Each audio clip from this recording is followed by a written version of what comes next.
중국 증시 출발 동향입니다. 중국의 상하이 종합지수는 어제 나흘 만에 반등에 성공했습니다. 어제 발표됐던 중국의 12월 무역 수지가 예상보다 양호한 성적을 기록했는데요. 수출입 모두 양호한 성적표를 내놨습니다. 하지만 고점에 대한 부담감, IPO에 대한 부담감이 여전히 이어지면서 상승폭은 어제 작은 수준을 기록했는데요. 오늘 출발 상황은 어떤지 확인해 보도록 하겠습니다.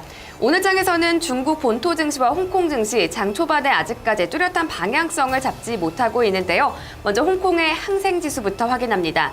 홍콩 증시 오늘 상승세로 출발했지만 지금은 하락 전환했습니다. 0.09% 소폭의 하락세 기록하고 있는데요. 24,193.23포인트 지나갑니다. 오늘 시가 24,276포인트 넘어섰는데요. 시가보다 훨씬 아래로 떨어져 있는 상황입니다.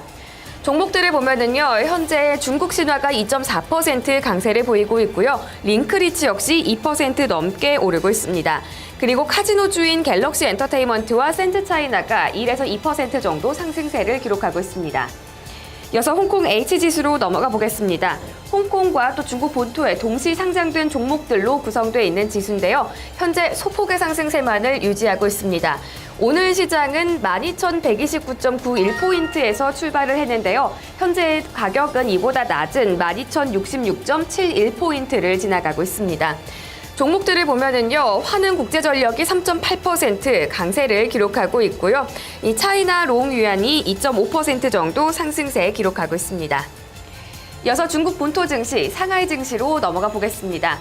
상하이 증시 같은 경우에도 오늘 장에서 상승세로 출발을 했습니다. 하지만 보합권에서 횡보세를 연출하고 있는데요. 지금은 0.13% 오르면서 장중 계속해서 상승폭은 유지를 하고 있는 상황입니다. 현재 상하이 종합지수는 3,238.40포인트 지나갑니다. 상하이 A지수 역시 오늘 강세로 출발했습니다. 하지만 상승폭 역시 줄어든 상황이고요. 0.1% 오르면서 3,393.61포인트 지나가고 있습니다. 대형주 중심의 상하이 180지수입니다. 상승폭 역시 줄었는데요. 지금 0.13% 상승하고 있습니다. 7,907.61포인트 지나가고 있는데요. 오늘 시가가 7,925포인트 이상이었던 것과 비교하면 상승 탄력이 많이 둔화된 점 확인할 수 있습니다. 이어서 중형주 중심의 상하이 380지수까지 확인하겠습니다. 중형주들은 현재 오히려 하락 전환을 하고 있는데요. 0.04% 하락하면서 4,882.49포인트 지나가고 있습니다. 이어서 오늘 아침 확인할 만한 주요 아시아 외신까지 보겠습니다. 세계 최대 PC 제조업체 레노버가 스마트기기 디바이스 부문의 신사업부를 따로 상장하는 방안을 추진하고 있습니다. 스마트기기 사업을 강화하겠다는 계획을 제시한 건데요. 블룸버그 통신의 보도로 확인해 보겠습니다.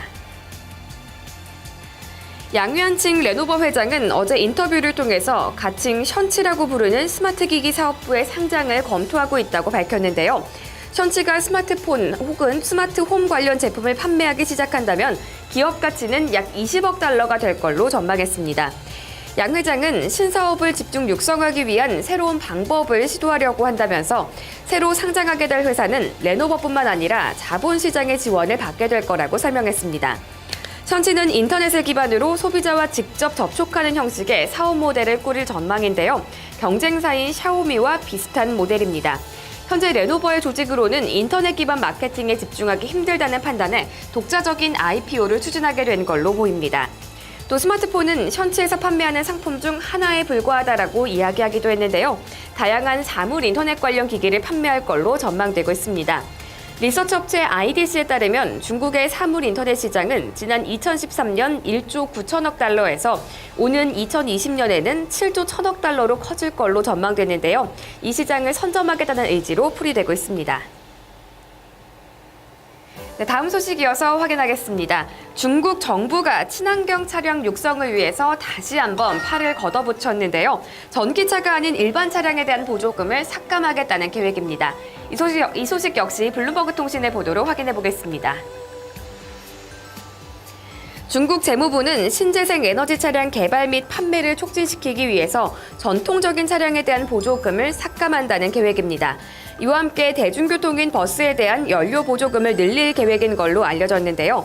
세계 최대 탄소 배출국인 중국은 대기 환경 개선과 자국 내 전기차 산업 육성을 위해서 힘쓰고 있는 상황입니다.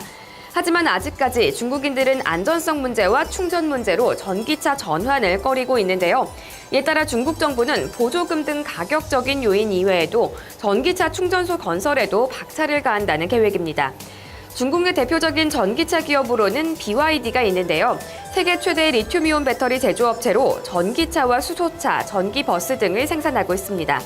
일부 보도에 따르면 BYD는 지난해 중국에서 4,000대의 전기버스를 판매한 걸로 알려졌는데요. 미국의 한 해 버스 판매량에 육박하는 엄청난 숫자입니다. BYD는 올해에는 해외 시장 진출에 박차를 가한다는 계획인데요. 미국 시장에서도 전기차를 판매하겠다는 포부를 밝히기도 했습니다. 이 같은 소식 바탕으로 BYD는 오늘 홍콩 시장에서 1%대 상승세로 출발하고 있습니다. 네, 이렇게 중국 관련 뉴스도 살펴봤는데요. 지금까지 중국 증시 출발 동향이었습니다.